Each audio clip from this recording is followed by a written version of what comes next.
Friends, forgive me for not speaking in Hindi. Well, I really congratulate Jan Sanskrit Manch and Allahabad Film Society for organizing this festival. I also congratulate Girish for his unrelenting efforts to take these kind of films to all over northern part of India. Probably one has to ask this question: why is this term cinema of resistance? What is so special about cinema of resistance? Why do we have a festival of cinema of resistance? We need to talk in detail about how cinema is being used by various institutions to propagate their concerns, their ideologies and their self-centered interests.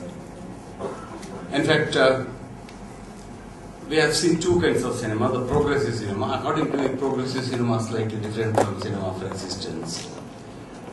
We all know progressive cinema, progressive movement started some 60-65 years ago.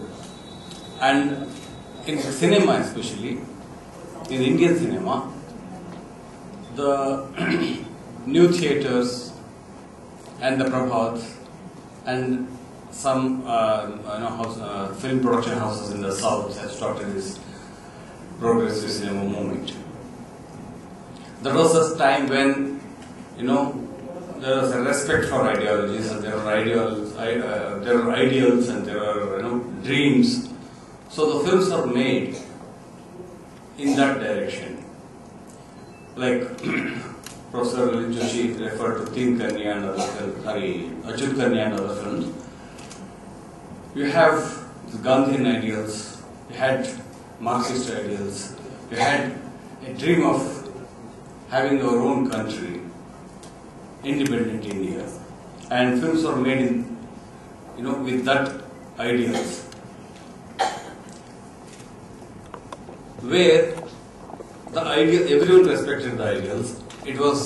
Those ideals were also very suitable for the state and for the establishment. But cinema of resistance is slightly different, and this is essentially a independent India's mode of expressing a disillusionment with the existing order.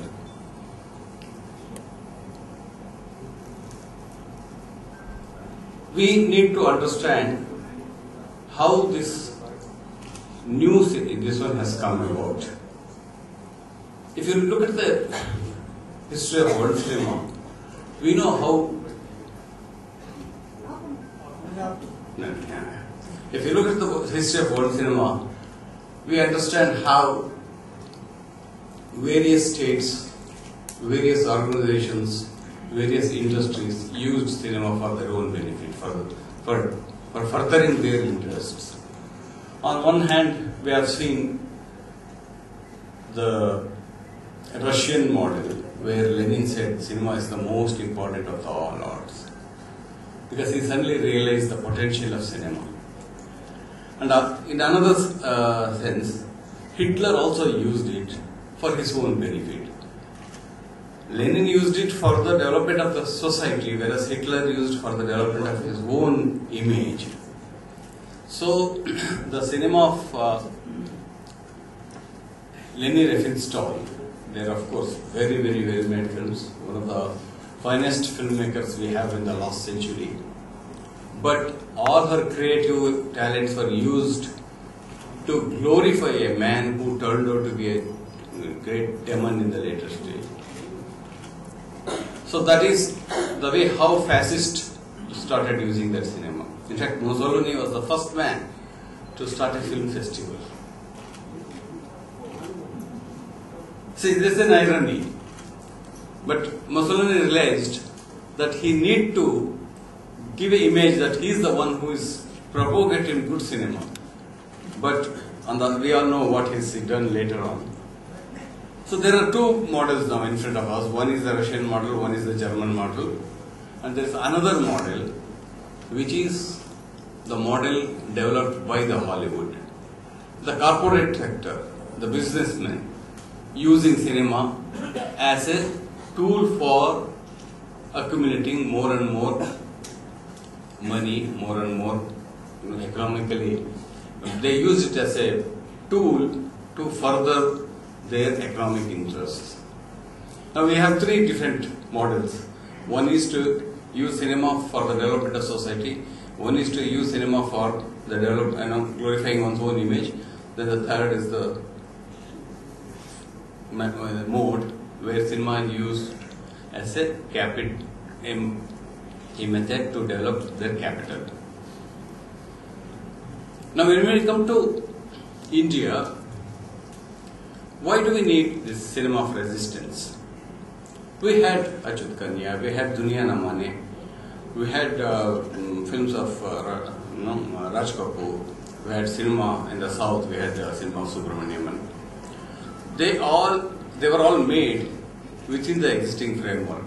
Those films were released, those films were appreciated, but that's only, we also need to take into consideration the changing relationship with the state, changing social order.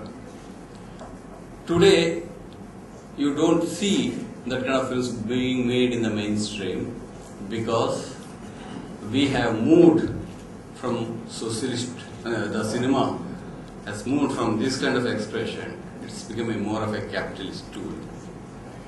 What we are imitating today is the Hollywood mode of making films for generating money and not for propagating ideas.